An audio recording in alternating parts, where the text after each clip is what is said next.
Today I'll finally start a new series of videos that I really wanted to film since the beginning of the year. I finally managed to schedule my life to do so.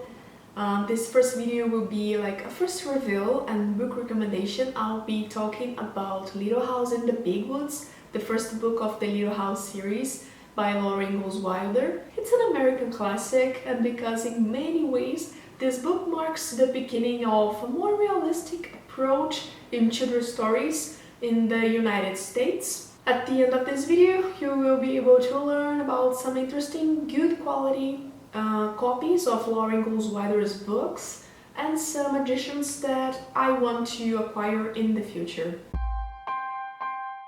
I believe many American students have been reading this book at school. I heard about it for the first time in the end of 2016, I guess, and since then I read it twice and became one of the books that I want to read over and over again because it's delightful. It makes me feel good, you know.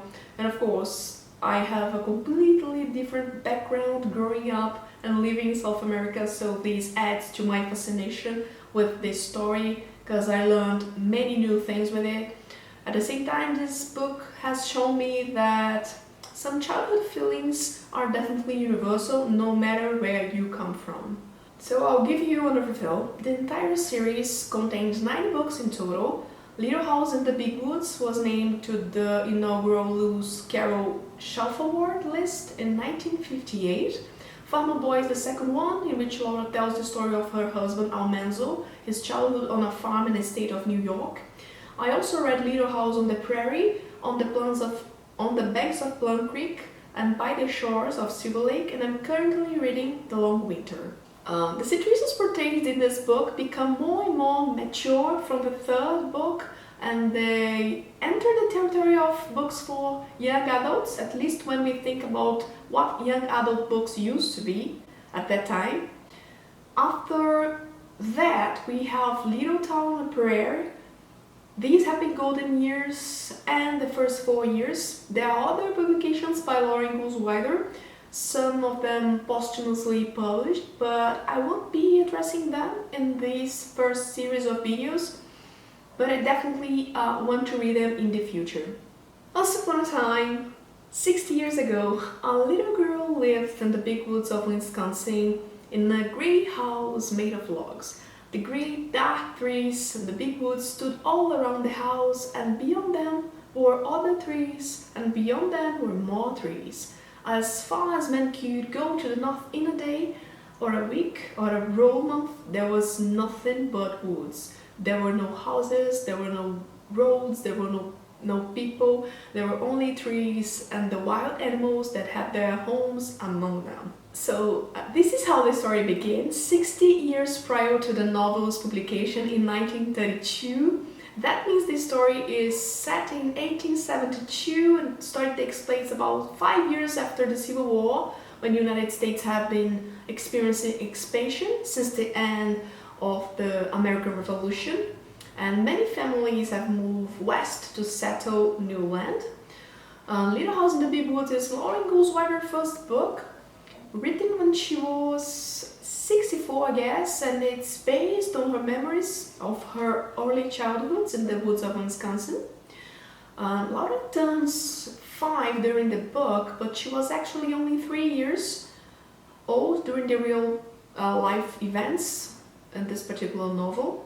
The Little House in the Big Woods is a historical fiction, okay, but also is a fictionalized description of the main events of 1 year of Laura Ingalls Wilder's life, living with her family in a log house in the woods of Wisconsin near a town called Pepin.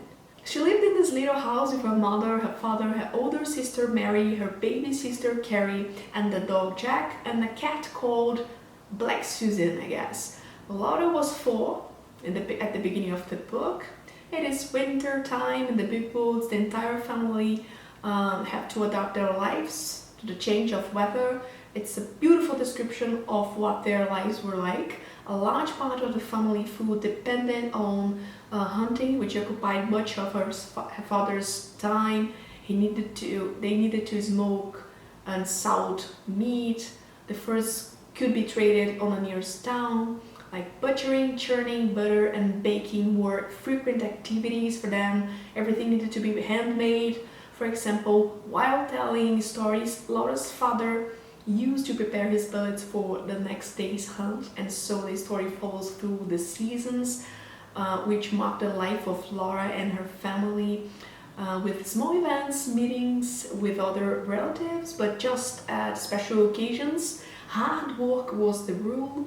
A lot of storytelling, singing, dancing. This book is a really easy read, of course, and there isn't a particular plot. It just describes little events of Laura's family, the dangers of the forest, the beauties of nature, and the simplicity of family life. It does that brilliantly.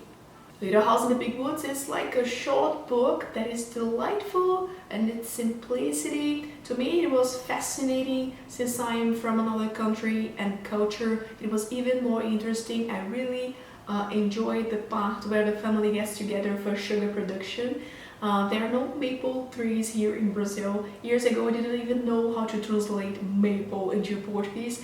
In fact, I tasted maple syrup for the first time only a couple of years ago, I believe. But back to the review, the story is full of those little details that a foreigner make the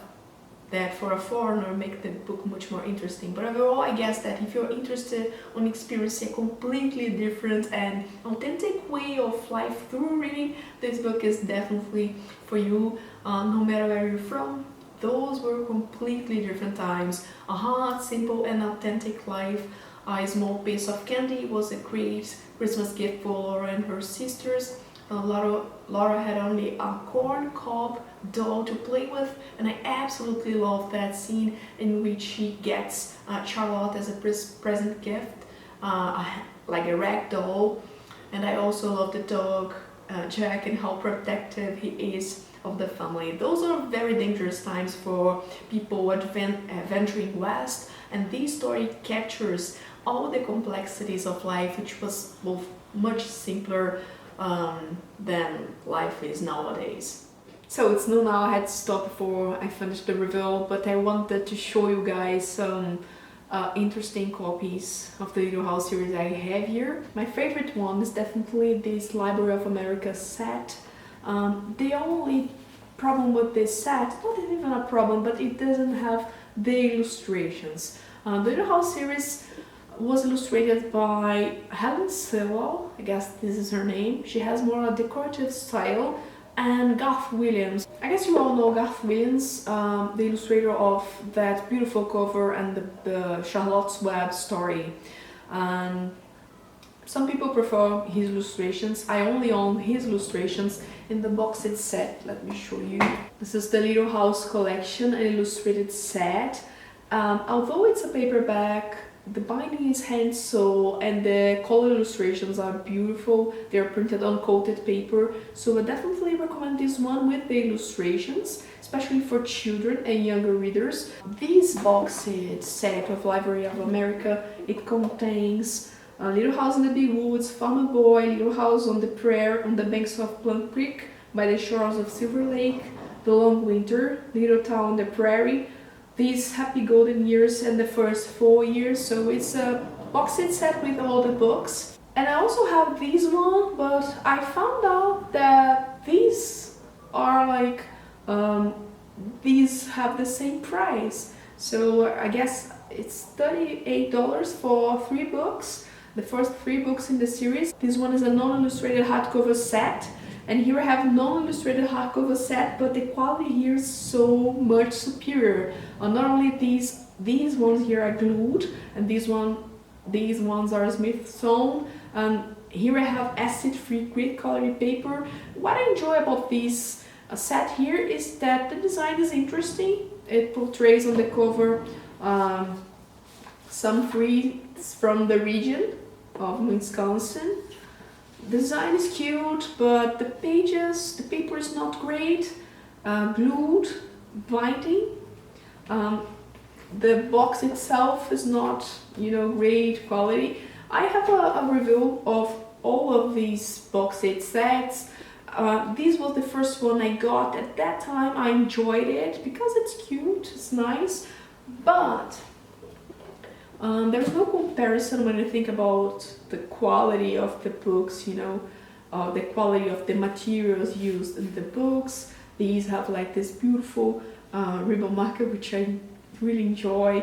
But when it comes to the reading experience, I think that Garth Williams' illustrations add a lot to the story, so and that's why I will be keeping both box sets, these two. That one I'll probably be giving away, but these are really nice quality books. I enjoy the stubbornness of this one, and I enjoy the illustrations. So hope you enjoyed this video. Let me know what you think about these kinds of videos, book reviews, and how could I improve them. Don't forget to like and subscribe, hit the bell button to get notifications of new videos. I'm trying to upload every week. See you guys soon. Bye.